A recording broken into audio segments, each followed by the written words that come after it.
ओम नमः शिवाय। नमस्कार दोस्तों, आज मैं आपको इस वीडियो में बताऊंगी कि वट सावित्री पूजा की क्या-क्या सामग्री होती है, क्या सामग्री हमको चाहिए वट सावित्री पूजा के लिए।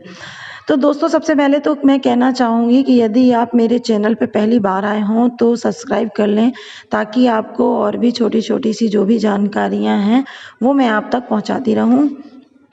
सबसे पहले तो मैं बता दूं कि वट सावित्री व्रत के लिए हमें कलश चाहिए। यदि आप घर में पूजा कर रहे हैं, आप किसी वृक्ष के पास नहीं जा पा रहे हैं, तो आप वृक्ष की एक डंडी एक दिन पहले तुड़वा लीजिए। डरार जिसको बोलते हैं, शाखा बोलते हैं, उसको आप एक दिन पहले तुड़वा के घर में मंगवा लीजिए और गमले में लगा लीजिए उसको, और घर में आप पूजन कर सकते हैं।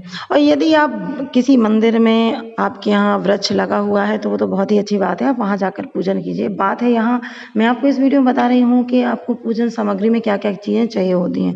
तो मैं आपको बता रही हूँ, इसमें आपको एक कलश चाहिए है, लोटा तांबे का पात्र हो, और उसमें आपको जल भरना है।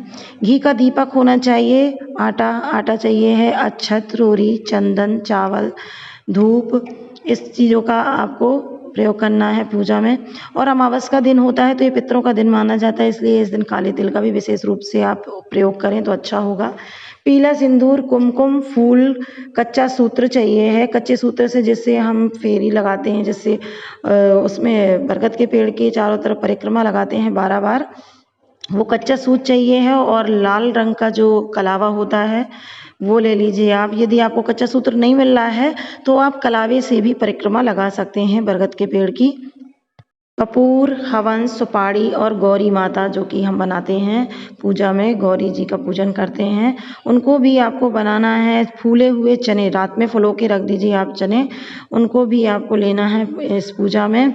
और चुनरी, श्रृंगार का सामान, जो भी आप श्रृंगार का सामान अपनी श्रद्धा अनुसार चढ़ा सकते हैं, चूड़ी, बिंदी, मेहंदी, जो भी आप सामान, बिछिया, जो भी आप चढ़ा सकते हैं वो आप इस पूजन में रख सकते हैं। साड़ी या कोई वस्त्र भी आप इसमें रख सकते हैं, जो कि आप पूजन के बाद किसी भी पंडित जी को दान कर सकते हैं।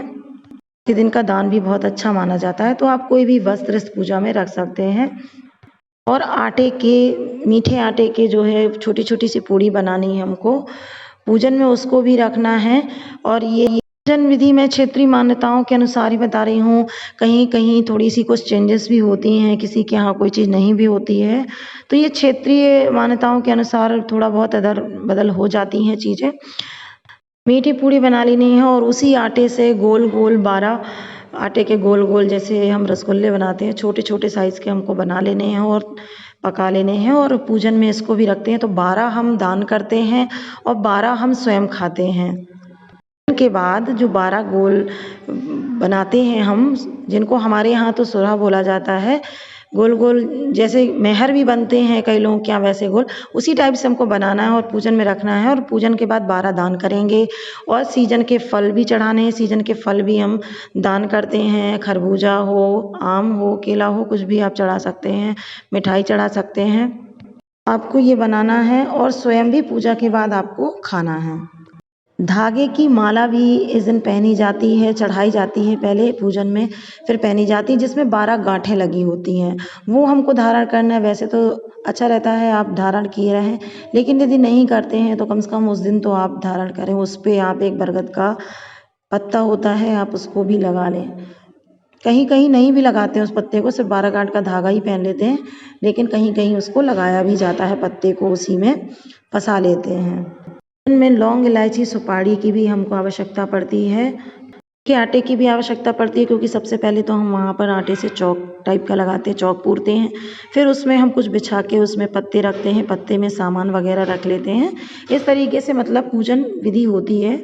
मैं आपको उसको अगले वीडियो में बताऊँगी, क्योंकि वीडियो बहुत लंबा हो जाएगा।